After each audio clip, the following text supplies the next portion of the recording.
Hello, this is Pam Bird bringing to you a bird's eye view. And welcome back to Candid Conversations, where we realize that love does know boundaries.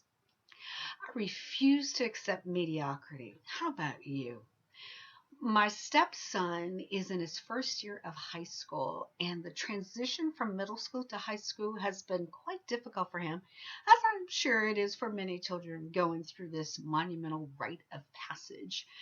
My husband and I stressed to him the importance of using this high school experience as a lesson in life and how to maneuver through it. We're not as concerned about his grades as we are about his thought process and learning the life skills required during this critical time in his life. And as typically as parents, our parents believe that when our child turns that wonderful age of 18, that they're ready to go out and conquer the world on their own. Well, that's only if we as parents and mentors have positioned them for success with the lessons that we're teaching them as we guide them through these tumultuous years of personal development. And many of the lessons that we go through repeatedly with him are to not make sure that he is not taking shortcuts in the work that he's doing because it will always lead to mediocrity, not only in his grades, but in life. And so, whatever it is that we want to do, whatever we want to achieve in life, we've got to be so diligent to make sure that we are giving it everything that we've got in order to experience the level of success that we're looking to achieve. That means that we've got to pay attention to the details. What is it that we want? What will it take to get there? What will I need to do? And most importantly, what will I need to give up? Oh, yes, there will be something that you have to give up. Make no mistake about that. It could be sleep. It could be leisure time with friends, especially those friends who don't have the same ambition to achieve as you do. It could be giving up TV, video games, or hobbies that don't contribute to your ultimate goal. It also could be that you might have to reevaluate your current life situation to determine if your life situation allows you to pursue that which you want to pursue 100%. Let me give you an example. I made the decision to not pursue a full-time job because it was a takeaway from my ability to put 100% into my putting into my writing and impacting other people's lives in a mighty way. That means I had to decide to give up the luxuries of a full-time job that would afford me. Has it been difficult? The question is, has it been worth it? Because absolutely it has been. And it hasn't been easy, but the payoff and the reward of giving it my all has been well worth the sacrifices that I've had to make.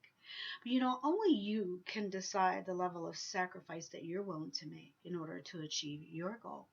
So let me go back to that opening statement. I refuse to accept mediocrity. How about you?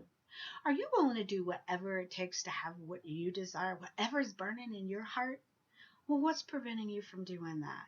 Is it that you're trying to take shortcuts, expecting to give the minimum, and that's going to get it for you? Well, how's that working for you? Newsflash, the minimum will only give you the minimum, but giving all you got will give you those results you're looking to achieve. No shortcuts are going to get you there. And so, I speak to people all the time who are miserable about where they are in their lives, all ages. And when I ask them, or give them an opportunity to consider other possibilities to change their situation, and I give them some possibilities, I am bombarded with a multitude of excuses. Well, I would, but. And that but is usually followed by a Cliff Note version of reasons why they won't do it. Incidentally, I say Cliff Notes because I don't allow these people to continue to infect my space with a barrage of negativity and self-defeating talk. Well, that's a boundary that I set. So let me tell you what I tell people all the time. You don't have a problem. You just have a decision to make. And the decision you make is whether or not you will allow circumstances, your past, or other people to dictate your level of misery or dissatisfaction.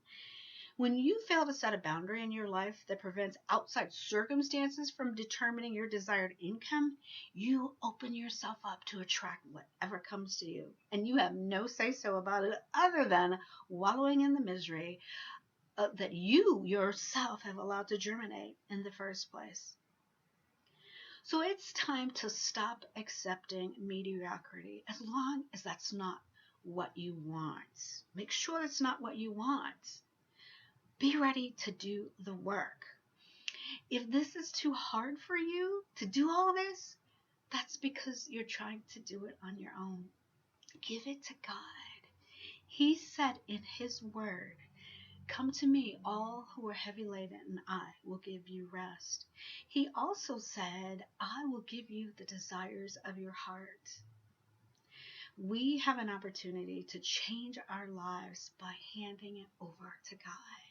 But we keep taking shortcuts that lead to that mediocrity. We can't shortcut the system. And the system is knowing that God is the one who can take us to that place where mediocrity does not reside, and it is not an option. We have the opportunity to be all that God has called us to be and to do all He has called us to do. We've got that, but we can't do it without Him. Let's make the decision to refuse to live in mediocrity and to begin living a life of excellence by giving it all to God, who supply all of our needs according to His riches and glory through Christ Jesus. For God to supply all of our needs, we have to be willing to give Him everything we've got, so that He can return it to us in a way that He equips us to do the work needed, or to live the lives in a way that brings us joy. Let's make that decision. Okay? Set that boundary that we will no longer take shortcuts. This is Pam Bird, bringing to you a bird's eye view. And until next time, take care.